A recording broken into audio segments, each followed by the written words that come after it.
every day, the first-person perspective on World War II is growing more silent. But those voices will be shared at a Tulsa City County Library event, World War II, a Day of Living History, coming up this Saturday. Maureen O'Keefe, youth librarian of South Broken Arrow and a program coordinator, is here with Kevin. Welcome, guys. Thank you so much for having us. This is a really cool event, especially for the younger generation that didn't grow up. And we were just talking during the break. My grandfather was in World War II, but a lot of kids today, you know, those ties are being lost. So tell me a little bit about this program. Oh, yes, exactly. That's why we do it. We want our children to understand that what their grandparents experienced was an amazing victory gardens, fighting in World War II, being an 18-year-old, being a fighter pilot. All these things are being lost as many of our veterans are passing away. And this allows us to actually have them see what they were, what life was like. It's one thing to obviously read it, but it's much more important to have them actually come out and feel this is the life that they had, the mess kit, the 120-pound pack they carried, the deprivations of the winters in Italy, and it's just so important that they understand what happened during the 1940s and dealing with World War II.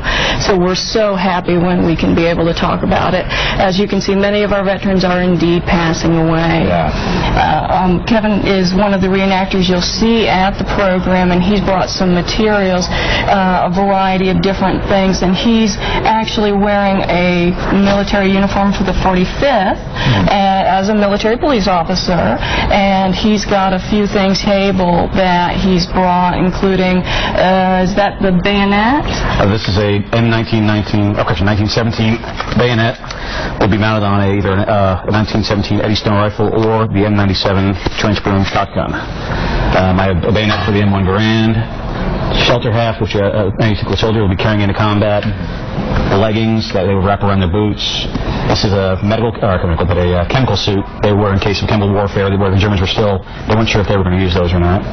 This is a 35mm camera from the time period. This would be carried by some soldiers and news reporters. See, and what's really interesting about that is, you know, that doesn't look, I mean, everybody has digital cameras nowadays, but that doesn't look that different than, you know, a lot of the film cameras that are still available now. In fact, the film they use in this camera is still 35mm like any other camera you get today. And I think a lot of the younger generation would be really interested in seeing some of the technology and the things that they had in World War II. Well, absolutely. You know, introducing them to a typewriter. Yeah. You know, they're used to computers. They didn't have computers. We had typewriters. You had to type everything out by hand. Yeah, we've got an old one back there in the newsroom. But yeah, it's collecting more dust than anything else. Yeah.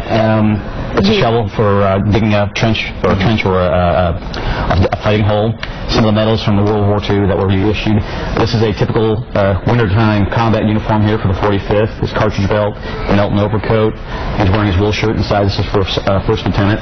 Then his pack, which we'd have stuff with blankets, personal gear, food, grenades, and stuff like that. Really cool. Yes, remembering that they're bringing everything with them that they're going to have to live on and on their back and having to fight with, really enunciates the way that a soldier had to live. The shelter half is actually half of a tent that you had to have a really good friend. They had the other half, and that's where you lived. And it's probably the size of this table and a little bit longer, but that was pretty much how they lived. Kevin, we do have to wrap things up, but I will tell you this. It is so interesting. I wish we could go on even more. So I'm sure a lot of you watching at home want to know about this. Let's get you the information, because this really is very, very interesting. I think the young and old alike would love to come to this. And you know what? It may be rainy on Saturday, so this would be perfect. Rain or shine, we'll be there. Yeah.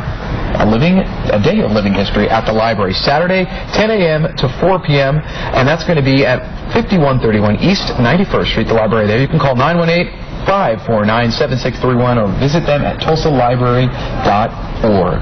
Very interesting.